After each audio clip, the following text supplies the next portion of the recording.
evening. It's really funny. Everywhere I go, people usually stop me and call me Khadija.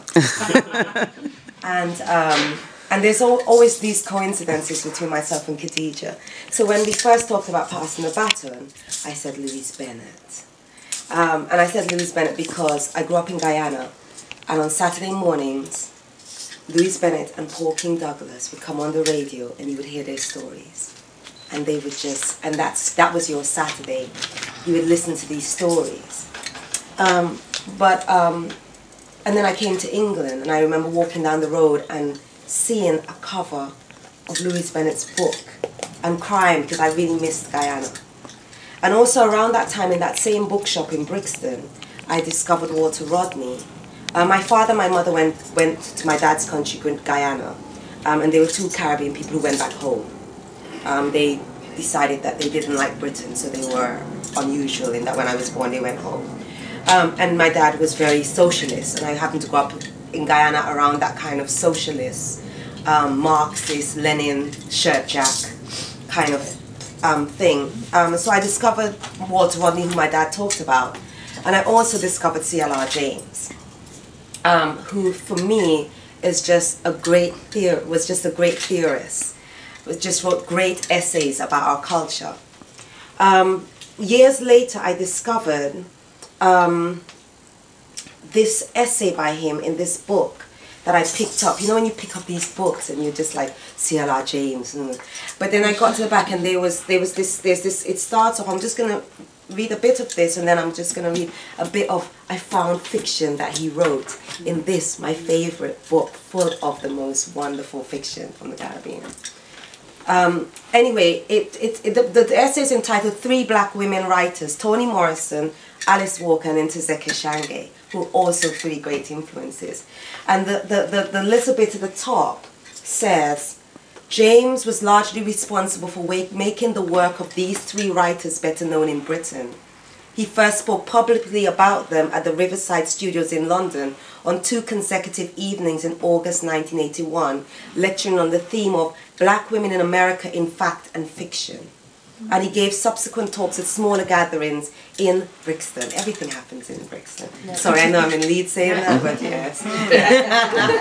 No, not really. But anyway, he talks about these books, and these are three of my favorite books. So I was really intrigued, but what's really interesting for me when I went back and decided, after I saw Louise Bennett had been taken to do CLR James, is that I found this essay that he put, and I'd read this book before I knew I wanted to write.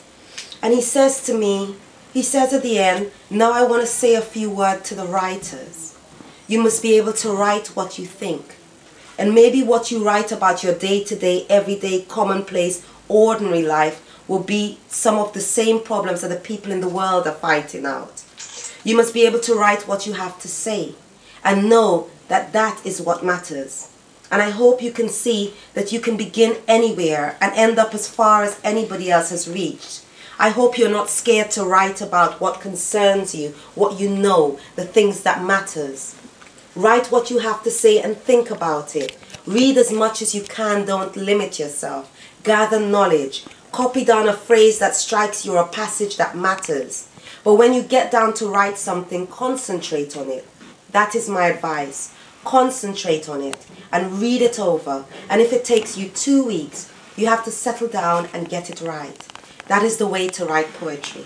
But the point is, to express your knowledge, concentrate on special writing. And when I read this back, I didn't know, because I used to read this essay over and over again when I was in my 20s. I didn't realize that there was a little manifesto that had influenced me. And then years later, my friend came to my house with this book, which people shouldn't do. And I started reading it, and I knew she wasn't going to get it back. And I found that CLR James, who I'd always thought of as a theoretical writer, I found this wonderful story written by him. It's called Triumph, and I'm just going to read an excerpt of it. And he's talking about barracks, and barracks are what the Trinidadians call the slums in Trinidad.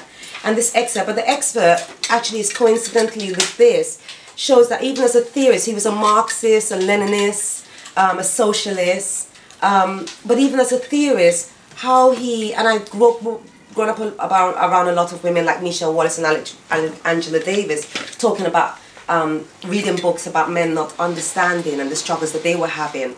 But how he gets into the heads of black women. So Triumph is about these women in a tenement, in a barracks. And so you're going to meet them. And it's about a fight. On a Sunday morning, in one of the rooms of the barrack in Albuquerque Street sat Mammoths. Accustomed as escorted adversity to reign unchallenged in these quarters. Yet in this room, it was more than usually Triumph, sitting, as it were high, on a throne of regal state. So depressed was the woman, and so depressing her surroundings. And what happened is Mammoths had a fight with this other neighbor, and she's with her friend because through the fight, she's lost her man. And in those days, if you lived in the barracks, your only way of getting anything was through the man. So she lost her livelihood, and she's about to be thrown out. And I'm going to take it from here. So her friend is telling her, Celestine is telling her, because Celestine Behave is the woman across the way that put voodoo on her, or Obia, that made that happen. Take it from me, that woman do something. Is she put Nathan against you? When was the quarrel again? It was 2 or 3 days after Nathan gave me the first beating. Nathan had started on his evil courses before the quarrel with Irene took place, but Celestine brushed away the objection. She must have had it in her mind for you from then. Before, you didn't see how she fly at you. As long as you live in here and I cooking, I wouldn't see you want a cup of tea or a spoon of rice, but I can't help with the rent. And you ain't have nobody here? Memes shook her head. She was from Demerara. If you could only cross the sea, but that would cut any spirit that on you, you see. Look, that animal. Irene had come out of her room on the opposite side of the yard. She could not fail to see Celestina Mammoths, and she called out loudly to her neighbor lower down the yard, like she's throwing words for her then.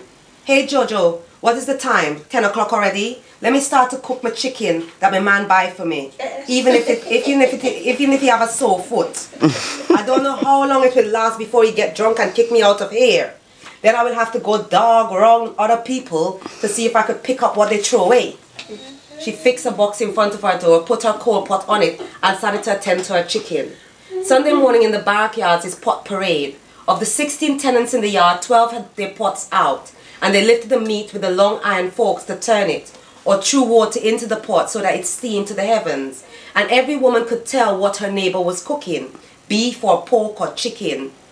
It didn't matter what you cooked in the meat, if you didn't cook at all. But to cook saltfish or hog head or pigtail on a Sunday morning was a disgrace. You put your pot inside your house and cooked it there. Mammoths, fat, easygoing, and cowed by many days of semi-starvation, took little notice of Irene. But Celestine, a thin little whip of a brown-skinned woman, bubbled over with repressed rage. By Christ, if it wasn't for that one thing, I'd rip every piece of clothes she have on over her. Don't bother with her. What is the use of getting yourself in trouble with Jimmy? Jimmy was the policeman. He was a steady, reliable man, but he believed in discipline. And when he spoke, he spoke. He had made Celestine understand that she was not to fight. He wasn't going to find himself mixed up in court as the keeper of any brawling woman. Celestine's wrath, deprived of its natural outlet, burned, nonetheless impeccably. I tell you something, mummies. I'm going to talk to the agent in the morning. I'm going to tell him to give you till the end of the month. It's only 5 days. I'm going to give you a bath. Try and see if you could get some of that golly root and so on this afternoon.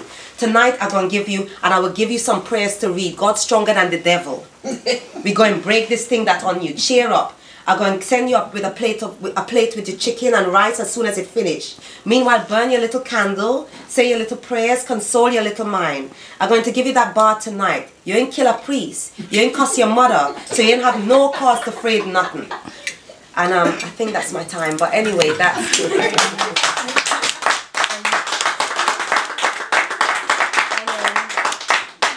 I suppose I chose him just to show that even though he's a theorist, and if you could have read the whole essay in here where he talks about the women's work, and you read this, you would see just how he was able to get inside of the head of those women who had to live in the tenements and kind of get status from their man or their cooking. So yeah. Lovely.